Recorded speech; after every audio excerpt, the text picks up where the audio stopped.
why don't we get started, and we'll start with what we should get started with, which is a prayer.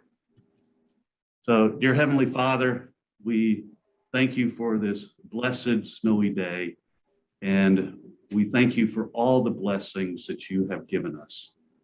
We ask for your guidance as we acknowledge those blessings and savor those blessings and have discussions about how to use those blessings to the desire that you have for us. In Jesus' name we pray. Amen. Amen.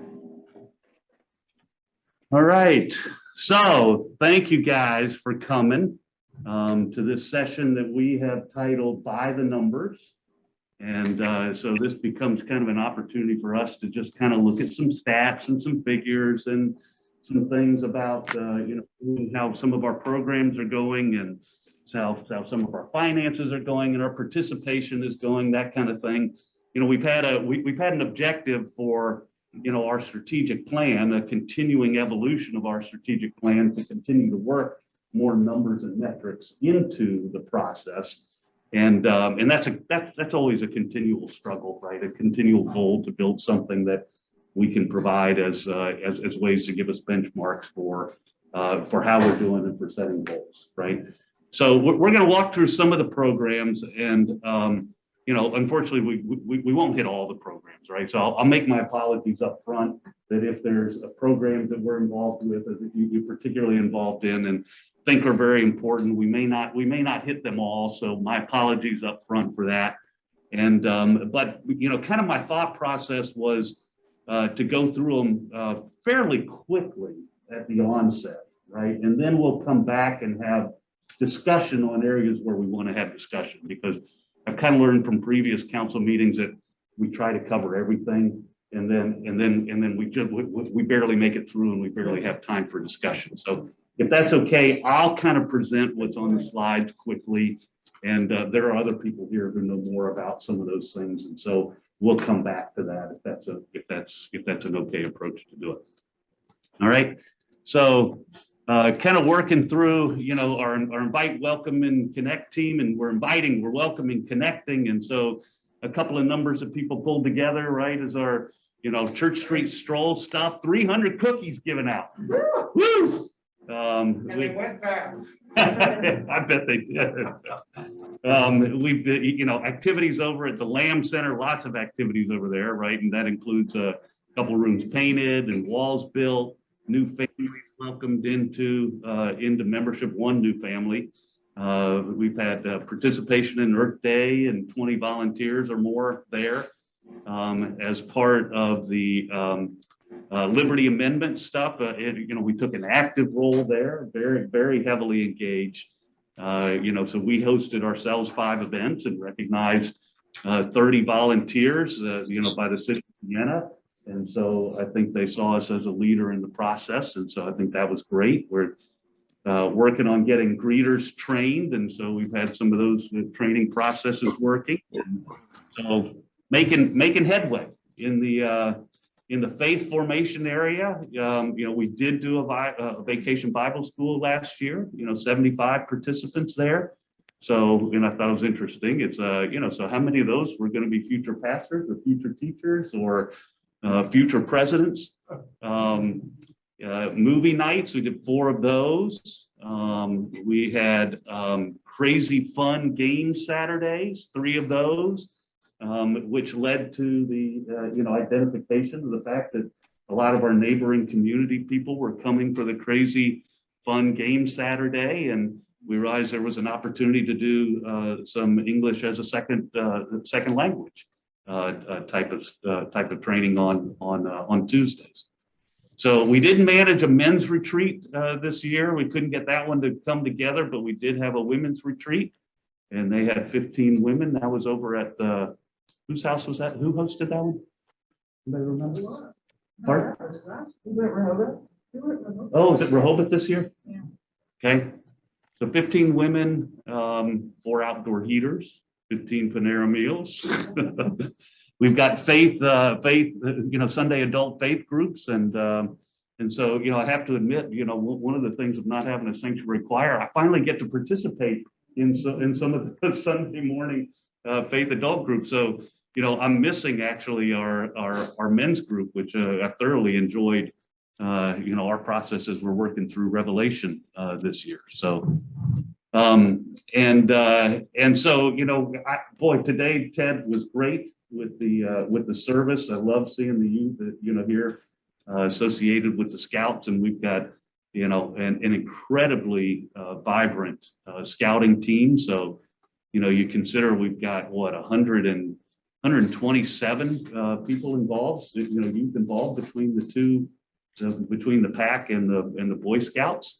And I think we're a very progressive group with all the girls that we have involved in that program as well. And you saw it with the Eagle Scouts today, right? With 6 of them this past year were boys and 3 girls.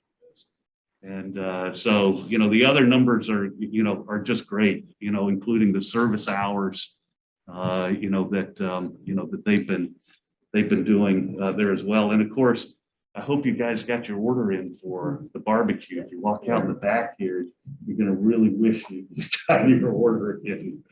So actually, the Scout program is part of the Invite, Welcome, and Connect team. Yeah, because that's a great way to get people connected to. Ted is a member of our committee. Go to the next slide. Okay, so. And in terms of a lot of our outreach types of efforts, Bassett School Supply Drive, right? You look at all the different things that we've collected for that, so $3,800 value or so there, and our Star Tree and our laundry hours and our 1,300 or so hot meals just within the last 6 months, and we just completed an amazing hypothermia week, which was desperately needed, right, with the cold weather that we had there, and so. You look at those numbers and they're kind of staggering numbers. And one of the things that, you start to see all the value here of some of these donations. One of the areas that we'll acknowledge that we haven't made quite as much progress on council as we had intended to this year.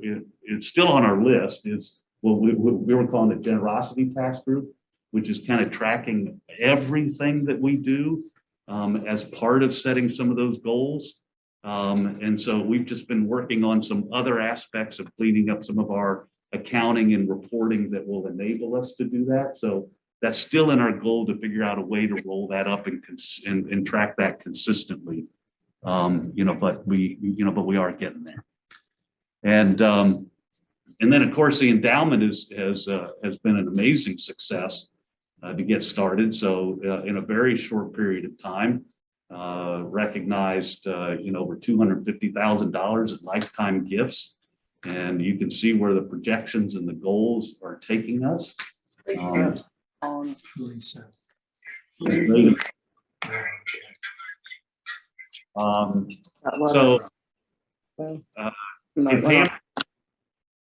if you're with us, can you put yourself on mute? Or G? You can mute them right there. Yeah, you can. Okay, I can mute them if we need to. So, legacy and lifetime gifts. So you can see those that are coming along in terms of towards what we've gotten so far and what the goals are, and the lifetime gift donors are coming along very well. We're a long ways already on that one. So and we'll continue to talk about some of those. If we look at from the stewardship perspective, we've had 370 giving households in our 2022 campaign, and about half, or a little more than half, we got commitments from our giving households, but that leaves a little less than half that we have not gotten commitments from this year. And so you can see the source of where those commitments are coming from, whether it's online or tithe legal recurring or credit card. And so you see the numbers there on our weekly giving and our new commitments and our challenge gifts. And so, those were nice to be able to recognize some of those challenge gifts this year. And we made some real progress on that one. And so, tithely numbers continue to do well for us. I think, that conversion was critical to our being able to make the transition and be able to project ahead a little more. So, and then this is my favorite graph in the whole thing that Greg put together with Erica, and so you can kind of see some of the trends there. So if I can kind of highlight for you just a little bit, these blue bars here are regular giving to the general fund, and so you saw an increasing track, right? And now it's taken a big hit in in 2021 relative to where we were. But if you look at the total, so the total, if you include, this is endowment and these are the building funds over here. So if you look at those, our giving and our generosity is really up at its highest point ever in 2021. So I think that's an amazing thing to celebrate. And we can talk about, kind of the implications of what's happening with some of that. I think let's come back to that as a discussion point. So, but you can see the other thing to notice is is a changing in the donor household. So, we took we were coming up here over the last year or so, and then we took a pretty decent drop in 2021. So let's kind of compare those trends on the giving side relative to some other metrics. So this is what we report, and we put on here a couple of other churches in the area in terms of what we report to the ELCA in terms of baptized membership. And so our numbers are going down pretty consistently and pretty linearly right now. There's some who look at these numbers and question whether we're really that different from the other churches in the area. We've made a real conscientious effort to clean up our rolls. Our rolls probably still aren't accurate, but it's it's a metric, and I guess other people question whether the other churches have gone through that same process or not. So there's some debate on whether or not this is a true reflection. So, but I think we should compare it to other data points and see how real it feels or doesn't feel. So if we look at our worship attendance, right, we look at 2015, again, this is kind of a relatively linear decline from 2015 to 2020. You look at least in the first 3 months before we hit COVID. And then, of course, if you look at our post-COVID, now this is in person. Okay, so no surprise that in person in 2021, when we were open, there were much, a lot fewer people that were in the pews, right? So, and if you're wondering about, kind of some of the in-person stuff, we did have 2 or 3 services rather prior to the pandemic. We had a contemporary service, and so in the 2 years leading into the pandemic, we were averaging 135 there versus the traditional worship was averaging 112.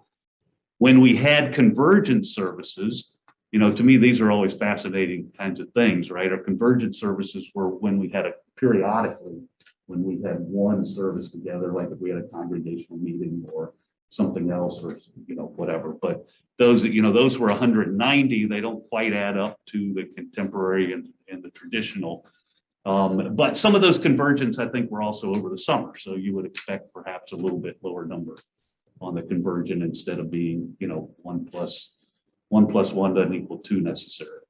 And then we had what I call the contemplative services, which were Sunday evening services, which had a small but faithful crowd that were engaged in that one.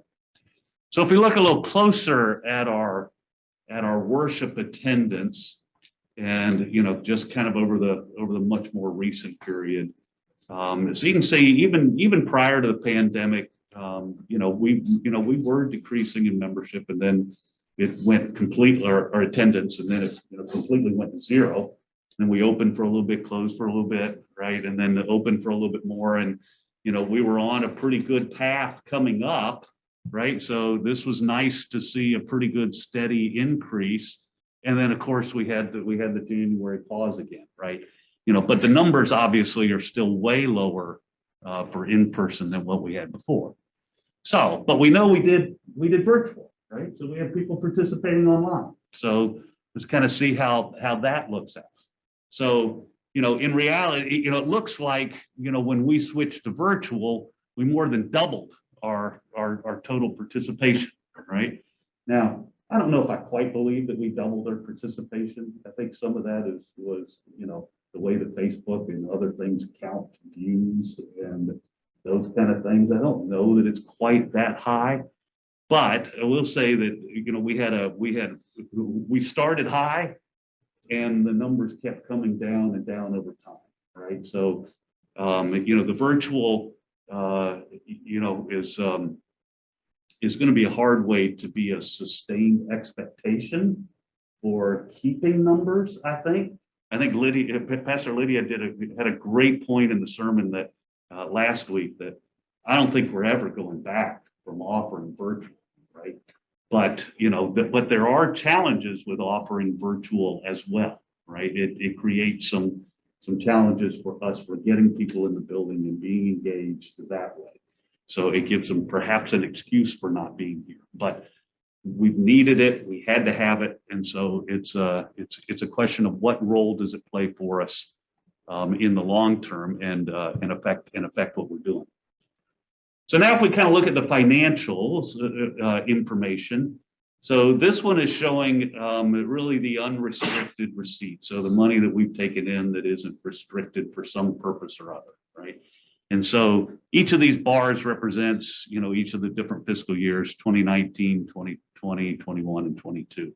And so, you can see the trend, and this is cumulative for each quarter, right? Rather than a individual amount for each quarter. And so you can see in 2020, our numbers actually, and in the third and fourth quarters, we actually, after the shutdown, we actually increased our total receipts, right? So somehow, despite the fact that we were shut down from in person, people reacted, right? And they contributed, they gave, right? But it's not a sustainable trend to expect that that's going to happen. So you start looking in 21, and we start getting further behind on those numbers with the blue bars, and in 2022. The numbers are behind a little bit more. Okay, so that's what's happening on that side. So and so here's our our financial statement or profit and loss statement, and looking at it for how it looks for this fiscal year.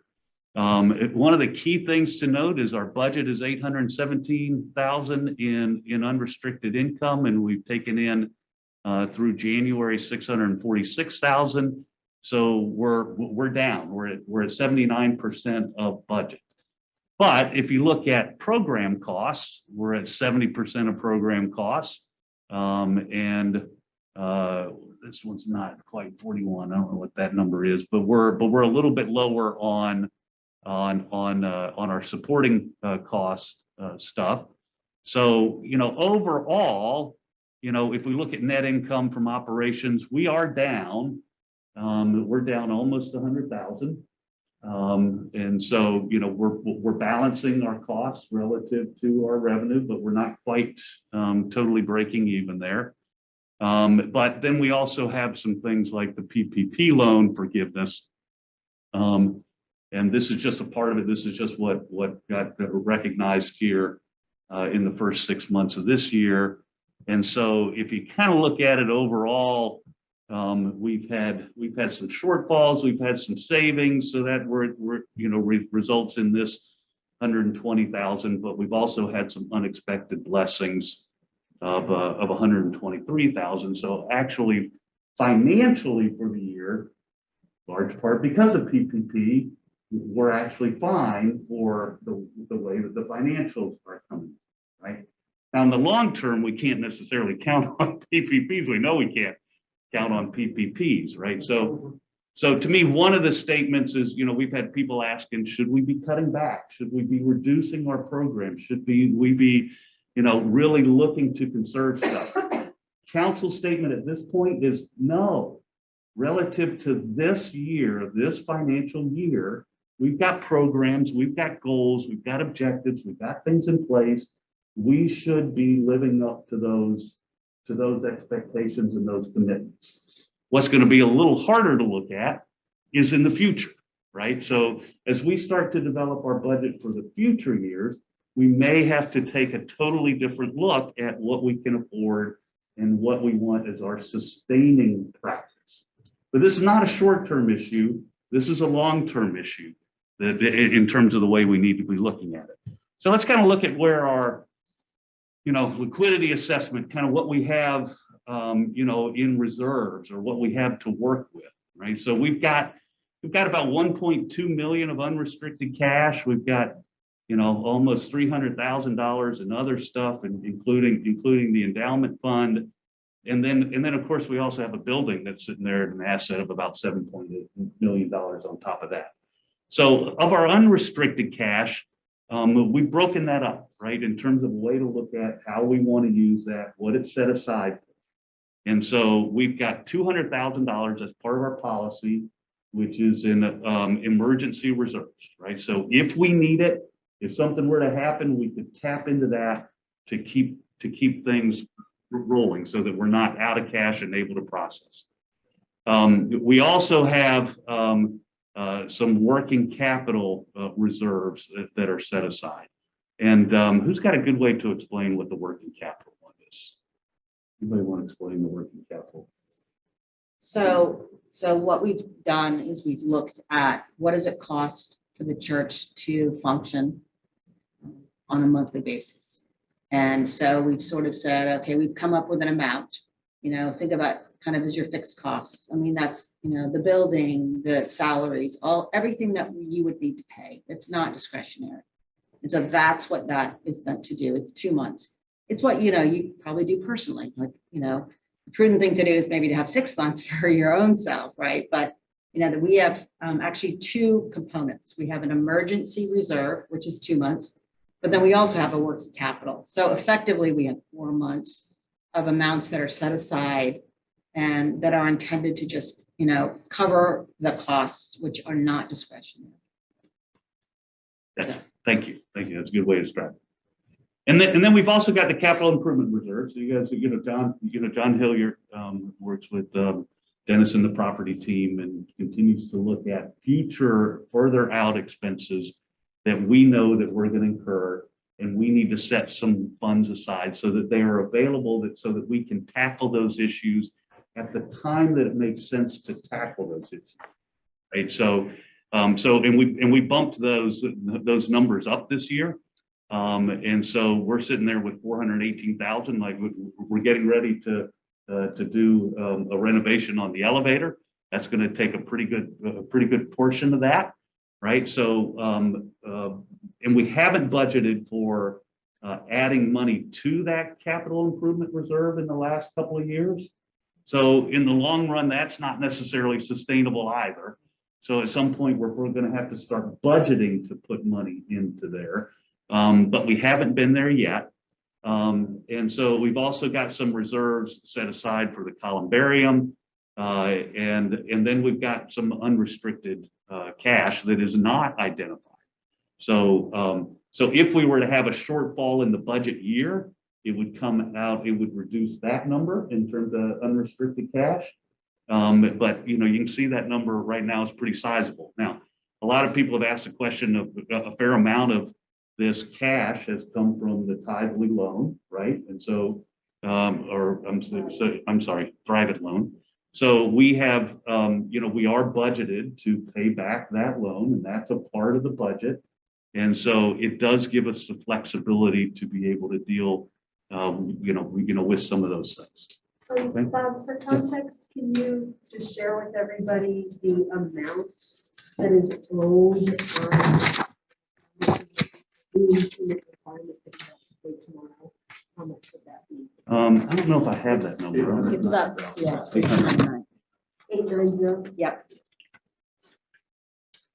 I'll pass these out. So in case, anybody wants to kind of come back to anything. These are numbers, and I have a couple that are large font if people need. Large font.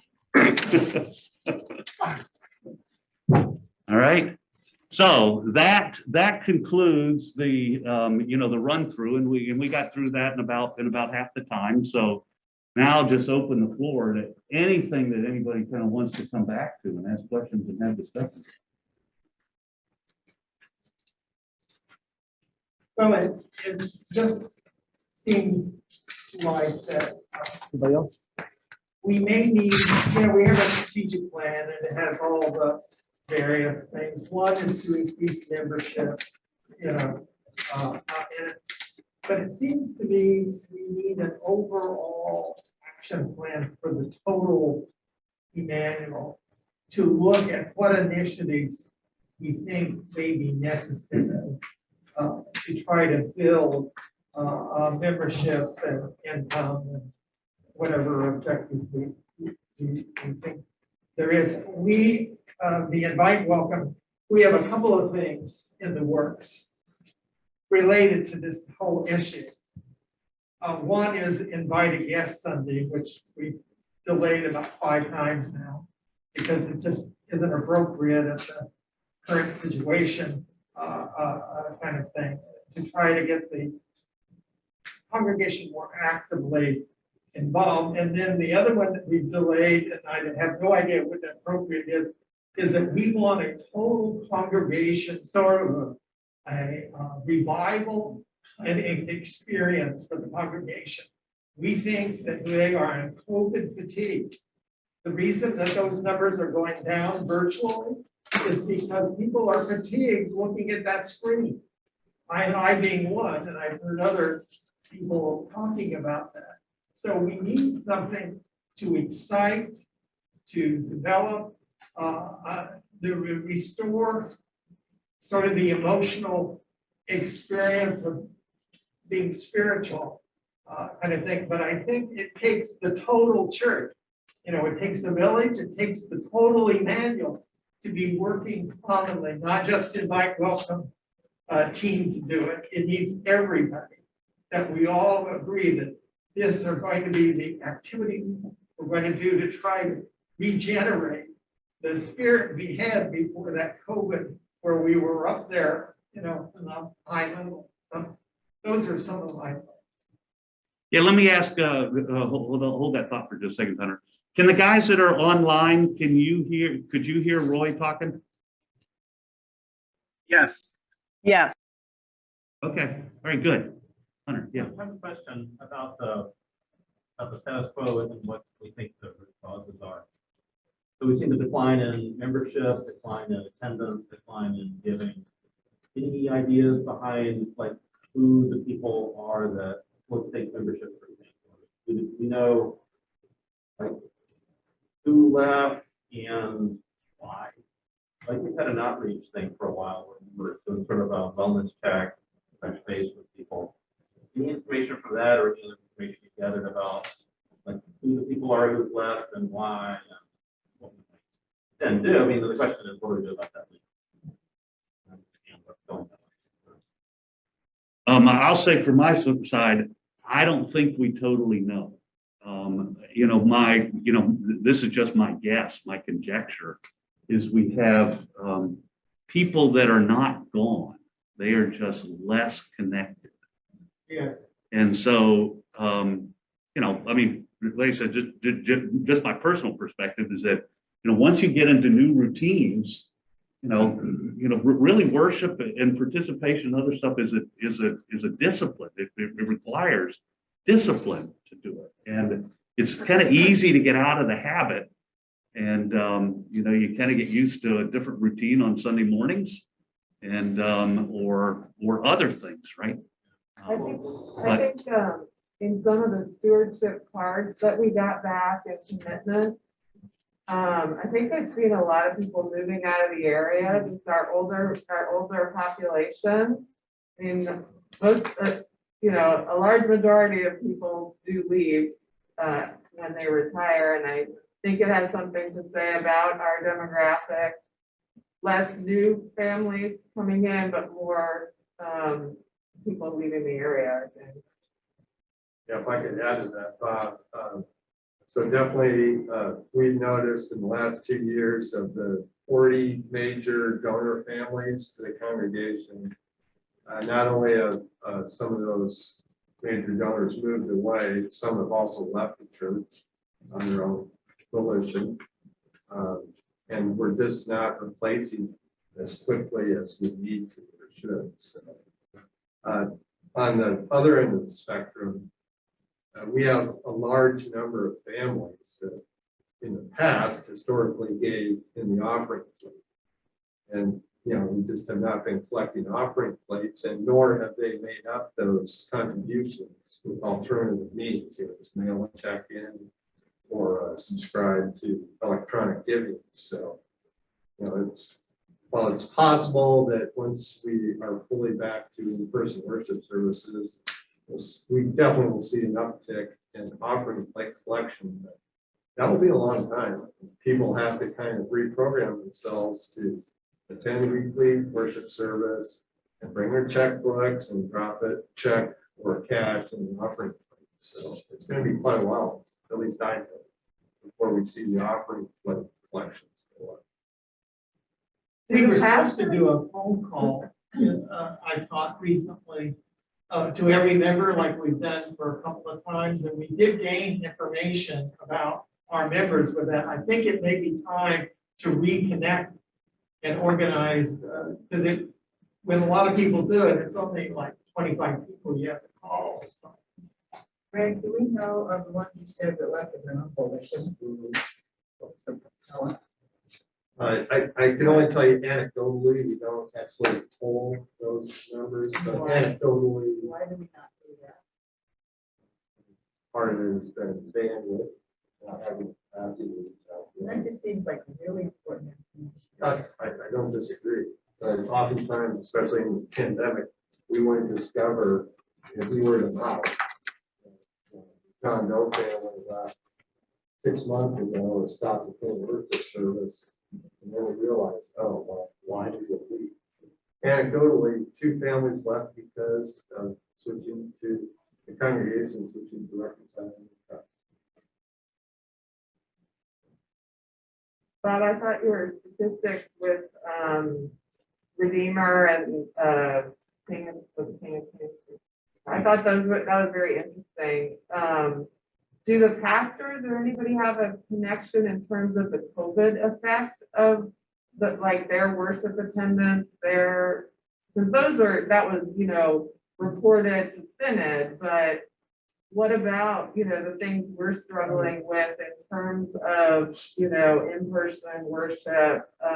Maybe they don't share, giving statistics, but do we know? I'm sure we're not alone, and the statistics too of our increase, and then Omicron. It's that sort of stuff is obviously out of our control. It's devastating, obviously. But I have to believe it's happening across the board. What would be interesting would be, because I think we've been really good or very diligent about looking at the roles and seeing who is still active, maybe too diligent, because you really want to try to reach out to people and be as inclusive as possible, even if they're not currently attending giving. I think we try to strike that balance. Other churches might not, but what you could look at for those other churches is members, because that's probably indicative of it should be indicative of their intake, which we don't have as much of. Right? Don't see that much of it. And so it'd be really interesting to see what those numbers are like, and then who they're pulling in. One of the things that I found when I looked at the Synod reports was that Emmanuel's numbers were also going down with respect to youth and confirmation. And so I think that there may be something there about youth. And Christian came minutes before COVID hit. Yeah. And so his ability to reach into the community to grow the youth program, I think he's done a good job with with, what he's been able to do. An amazing job, actually.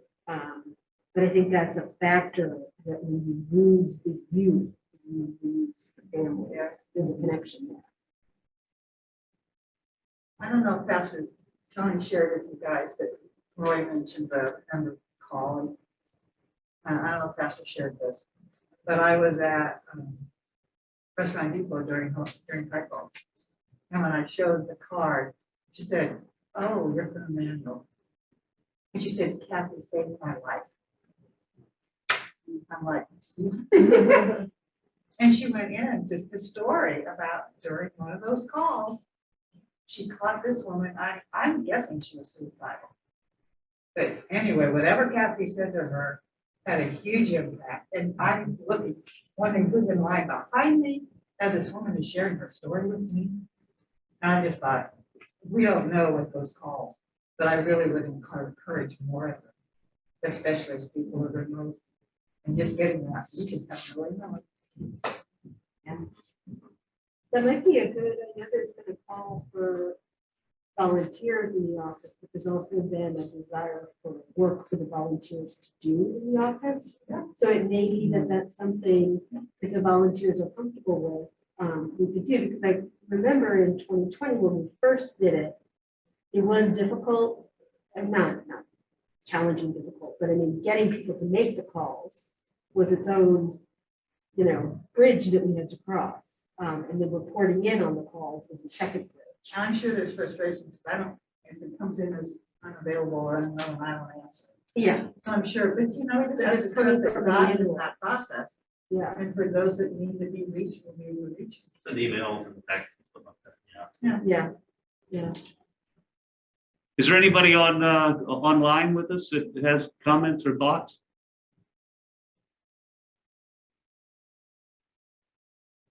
One of the things we did, was the congregational survey, because we were interested in what kind of activities the members wanted. Now, I think it's probably a different situation because it was done before the second wave, but social interaction and reconnecting, that's why we think this celebration thing is so important whenever it seems appropriate.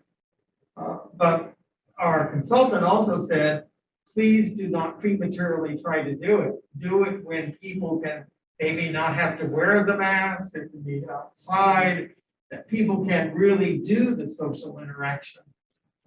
So the timing of that sort of thing is probably extremely important. But if you go back to the congregational survey, it's reconnecting, it's social interaction. That was the main emphasis, because people are feeling so isolated and disconnected. I think Roy's right. And I think, just remembering the numbers from one of the parochial reports that I saw, that first Sunday, I think it was like the first Sunday of June, 2021, when we went back in person, there were 100 people sitting outside. I mean, people wanted to come back. So I think that's important for us to remember. Yes, obviously bad timing for everything, right? But we did have what I would consider as a focused investment in 2019 in terms of positioning ourselves for growth, right? We did invest. We hit it. We hit it nicely. We had a new youth director that was in putting enthusiasm and it's starting to make some progress. And we hired Pastor Lydia to help with our outreach, and so we intentionally invested for growth. And then the pandemic hit, and it's just been really challenging to put all that investment truly to work where you start to see the outcome. I will address that. One of the positions that we have not filled back yet is Robert Moorhead, who left, and it's almost been a little bit intentional to be a little slow on that as we continue to evaluate what we need and where we need to go. And I think at this point, we shouldn't be afraid of investment again for that growth, because we're not going to grow if we know we're not going to grow if we don't invest where we need to, right? But at this point in time, you look at the numbers, and the numbers don't support more than one service, right? We're probably a ways from really going back to 2 services, even though we know that if you had 2 services, you would probably pull back in a few people than we're able to pull in with a convergent service. And so that's going to be a constant thing that I think we have to evaluate what the timing is. But so paying another full-time person, as a musician, when we have the ability to cover with what we've got at the moment, I think that's the current short-term plan. Now, we do recognize that things like sanctuary choir is going to have a hard time supporting a weekly approach the way we had it before.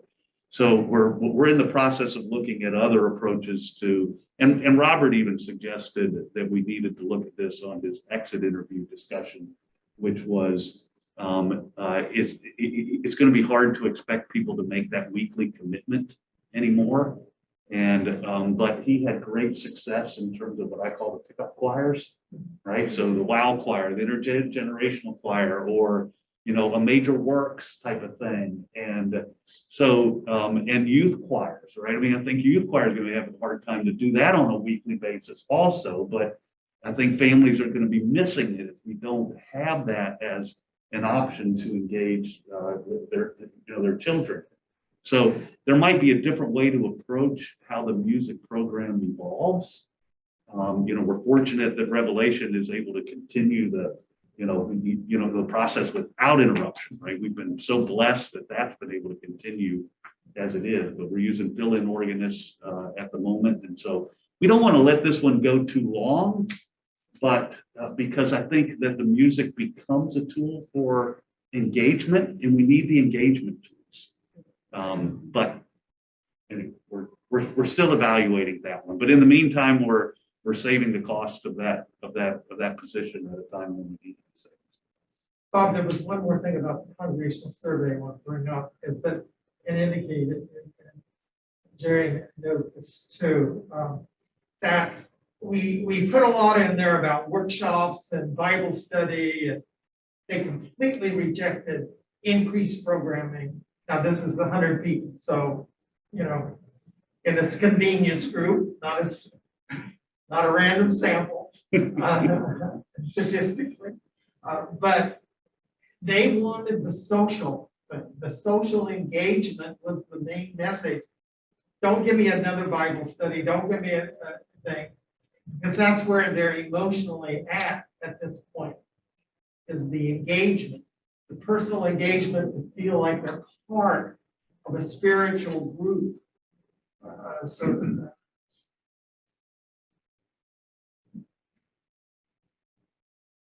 Yep, that's a constant challenge of how to provide that, right? Yeah.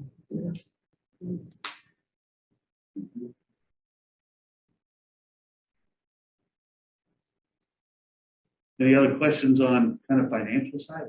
I have a question. If we're struggling to make budget, how does adding a $35,000 challenge support getting the bills paid, the ones that were potentially going to be struggling? And I don't understand how those two things go together. Could you help me with that? Anybody else want to respond to that? Yeah, I'll take this. So I think one thing that we don't want to roll back on is, trying to encourage people to grow their generosity. And there are a lot of ways you can do that. We can do it through our annual campaign each fall. You can do it through special appeals like this one every month, or you can do it through the endowment fund, which is really long. So I think it's important, and I think it's essential that we always have some kind of special appeal for the congregation, something that is very laser focused on ministries and the impacts that people do. Because oftentimes when people give to those, it also causes them to think about their annual fee. increase in generosity and upgrades. That's another thing that we've noticed, you know, the number of people who provide commitments during the annual campaign. This last year it went up as a percentage of the number of households, but the dollar amount has been slowly decreasing. So we definitely would like to see people commit, think consciously about how much they can donate to identify. The challenge it gives me is community care, because I have line items that I'm afraid to spend, because I do not want to be borrowing money to pay for outreach, right? And that's the way I feel is happening. Yeah. When I see that we're under, I'm like, I'm spending so money. Yeah. So I'm pulling back. I'm not spending all my line items. And yet I'm being told that I should be. But I'm bought into the story yet. It's understandable, and it's sometimes it is you know, you have to have faith in promoting a culture of generosity versus a culture of scarcity.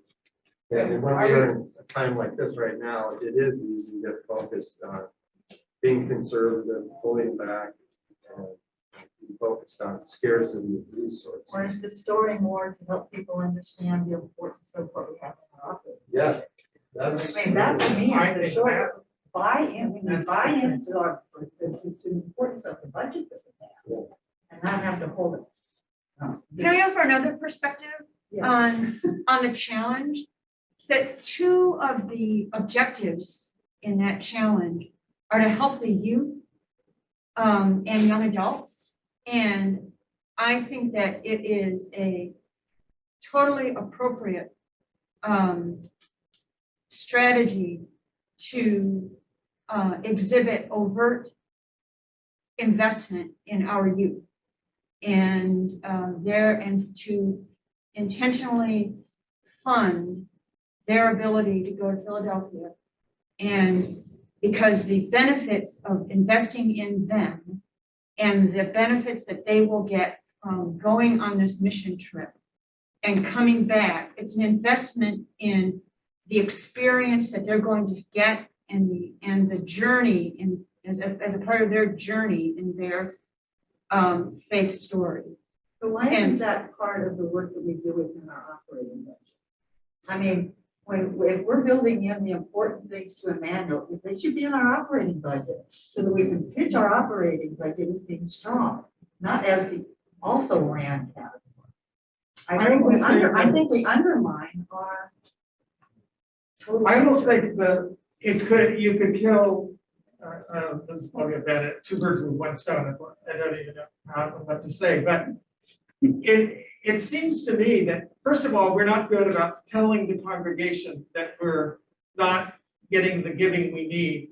I don't think, I've been gone, so I don't know if that's ever been done from the pulpit yet. And that is extremely important. And then, instead of saying we're doing a special giving, we say, in order to do these three things, we need more giving to the general budget so that we can beat budget. So you're combining the messages, you're doing the special giving, at the same time, you're letting the congregation, so we need more giving in this regard. So that's sort of my take. I don't agree that those are important things. I just think the message should be more I sort of agree with Jane. I think we compete with. Yeah, right, I do. And I agree. And FYI, I'm taking notes on my phone. I'm not. I just want to make sure no one thinks I'm being rude. I want to preserve these thoughts in this conversation. But I think there's a delicate balance, and this kind of threads together everything that, Susan, Roy, Greg, Jane, you yourself have said, is that there are certain things that are really important that a manual will come out and say, we care, we're doing this, and this is above and beyond our budget, like the Z family, which is the third component of that budget. And a balance that we need to strike. I agree completely that we need, and the pastors can help us, we need to be more direct, because every week you say, thank you for your generosity, as if it's flowing Yeah. in, right? Yes. But it's not, and it's negative, and we need to say that in a way that doesn't turn people off. Because there are a lot of low dollar givers, right, who are consistent givers. And what we don't want to do, and Greg, I know this is one of the challenges that you've been thinking about, and Erica with the stewardship campaign, we don't want to turn those folks off by saying, open your wallet wider when maybe they can't. Yeah.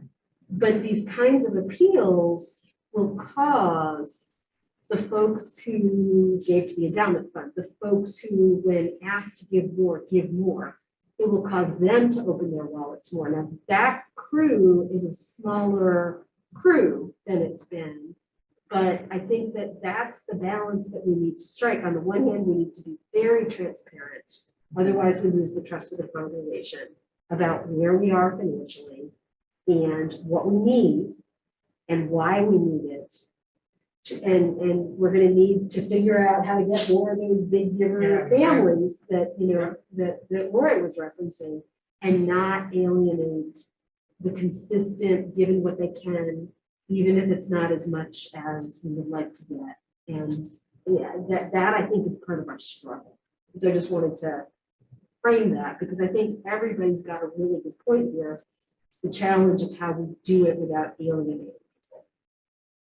And, you know, Greg and Erica, you guys might be able to address, you know, kind of that psychology of giving, right? Which is you know, the core givers, the people that are being generous already in terms of their giving to the church. So if we convert it to a mentality of removing all the special appeals and asking just for giving to the church fund, so that we can support a bigger budget to be able to do more of the outreach and more of the activities that we want to without the special appeal. What is Mike Ward and kind of the psychology of giving tell us about that strategy? Yeah, well, no, good question, Bob. So in general, the answer is people like to donate to the things that they feel passionate about, that inspire them. And every one of us in this room can think of different things that are important to us that we get out of being a member of, you know, and what we think this church is doing for us and the community. So to be honest, to go out and, you know, spend a lot of time and resources on encouraging people just to give to the general fund with the intention of growing that general fund to cover everything in the future is less effective than asking them to donate to a special appeal, a special ministry, whatever, okay, even in an endowment. So I definitely agree that we do need to start working now to encourage increased gifts to the general fund. But it's really from two groups of people, two groups of members. And one is the ones who stopped giving last year. As Erica pointed out, last year was the first time that I've seen in 3 years that I've been doing this, that we had people respond on commitment cards, 0. I am experiencing a financial difficulty, I cannot give. Okay, and we appreciate that they tell us that, but you know, that is not a good trend, and it has to be, we think, related to the pandemic and pandemic fatigue. So that's why, you know, it's concerning, but also the optimistic part is eventually we'll get them back. But back to the other group of people, it's really the ones that historically we've had as members that frankly give nothing. We have no record contribution from them. They consistently over time count for anywhere from 25 to 30% of our membership. And we have tried a number of things in the last few years to encourage them to commit to just, you know, $10 a month or $10 a year. Just make a contribution. So I do think we need to spend some more time on that. And lastly, the group of major donor families, and especially those who gave to the endowment fund, and we had them all across the spectrum. Okay, low dollar amount donor families and 5. But none of them decreased their annual gifts to the general fund. None of them. In fact, they all had increase. And that's a good Modest, story to tell. yeah. Yeah. So what that tells us is what we suspected at the outset is that the capacity is there. The capacity is there to grow generosity. And whether you're a small dollar amount donor each year or a large dollar amount, it doesn't matter. We're just asking people to think and to make that commitment to give generously. The feedback in the past, though, as the congregation says that the council needs to be more open and transparent about our current situation and ongoing feedback. We do not do that very well. We're all to blame. I don't put it on any one individual. So when we're in trouble, we need to be telling the congregation that we're in trouble. And I disagree with you, Greg, but I think the message has to be combined. The special with the operating budget. Yeah. Not only, but also is the phenomenon kind of thing. And we have to start telling the guy right now. We are way behind. Because even though those people say I'm in financial difficulty and I can't pledge, they might give $25 or $50 every so often when they say, oh yeah, I probably could give 25 this Sunday. You know, but if we don't tell the congregation we're in trouble, we are not going to get any money. We have to be open and transparent with the congregation and not be afraid of it.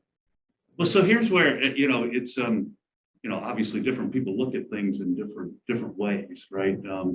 In a lot of ways, I would say we are not in trouble.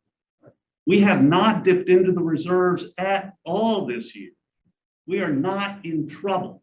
Now, we have been bailed We're out. not making budget, No. and they want to know that. No, I agree. To me, it's a different story, right? And you have to be careful about how you craft the story and the messaging in a way that achieves the outcome that you want, right? So if telling people we're in trouble achieves the outcome we want, No, trouble okay. probably is not the word, but that Yeah. we're way behind in budget. And are you going to contribute 10% to Right, the reserves this year? Right, we're way behind on budget, and I think,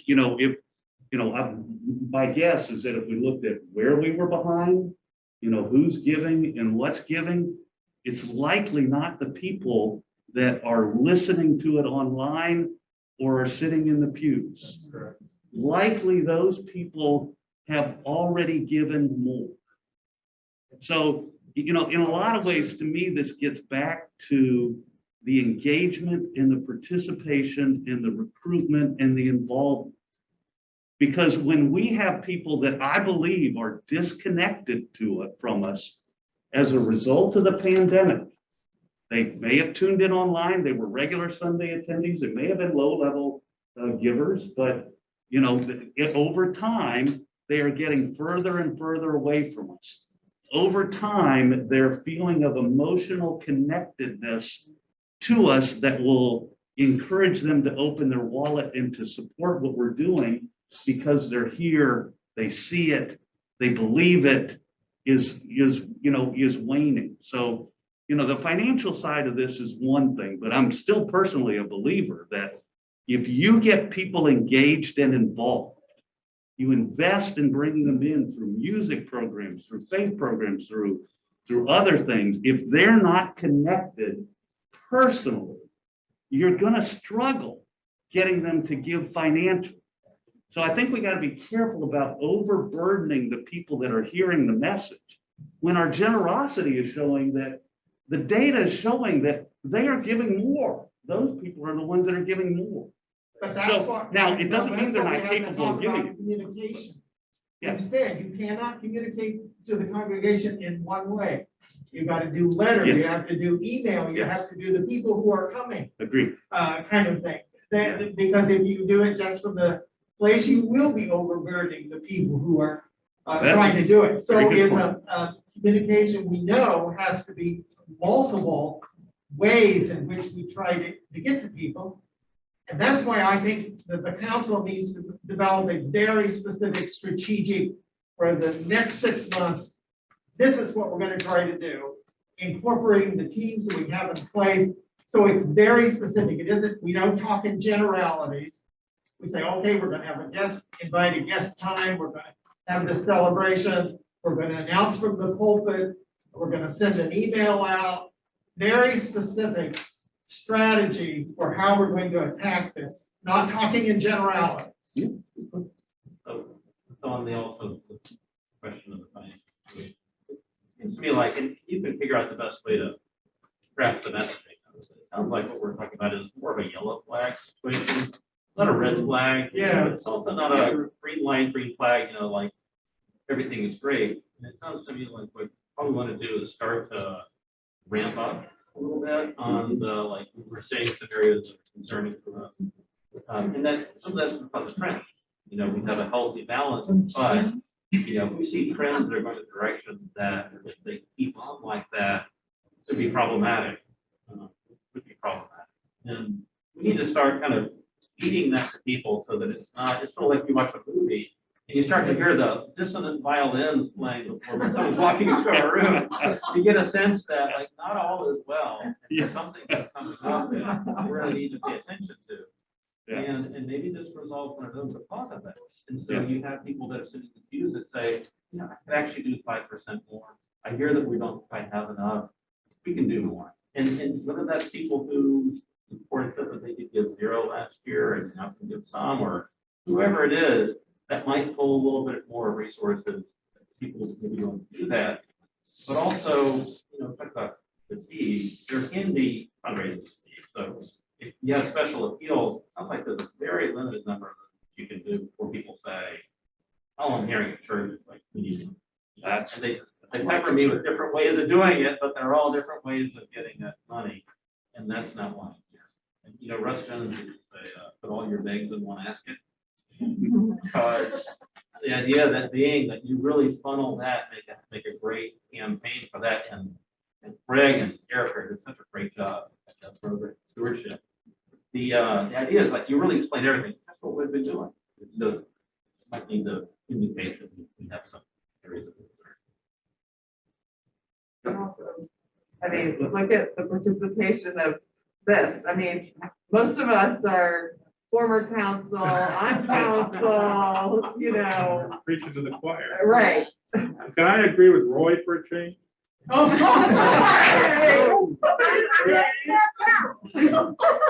think, and I used to, too bad Ted had to leave. I've said this before, you may have heard me say it. I used to be a scoutmaster.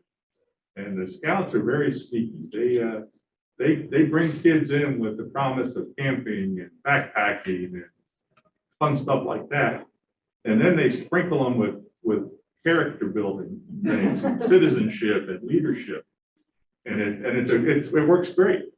I agree with Roy that we need fellowship. We need to get people back together. We're not a social club, but by bringing people back together, that's when you have, the Holy Spirit and God is sprinkled in there, and giving, I think, will take care of itself. I think we got to lose these masks also. I mean, I think it's driving me crazy. I couldn't understand Pastor Tony today with the children's message. He's all muffled. I mean, we got to get rid of the mask and get people back to church. And I know it's, it is what it is, but I think we're getting there. And, All right, well, we've gone a little bit over, but Sorry. no, this is a fantastic discussion, all very needed discussion. And you're right, if people here that are involved know the issues well, and we all look at them from a little different perspective, and so it's very helpful to be able to share the thought. I want to thank you guys for your time, and if you have specific thoughts and ideas, because I'm sure this will generate some more thoughts and more discussions. Please share them along, and we'll all keep working together to get it. So Thank you for your leadership. Yeah, thank Thank you. all right, so thank you. So, why don't we close in prayer? Dear Heavenly Father, on this Thanksgiving, on this Valentine's Day weekend, we remember that love is a gift that you have given to us. May we take that gift and share it. And thank those and cherish those that we love in our lives, and even those that we don't know very well. The Christian charity of love is one of the greatest gifts that we can give. In Jesus' name we pray.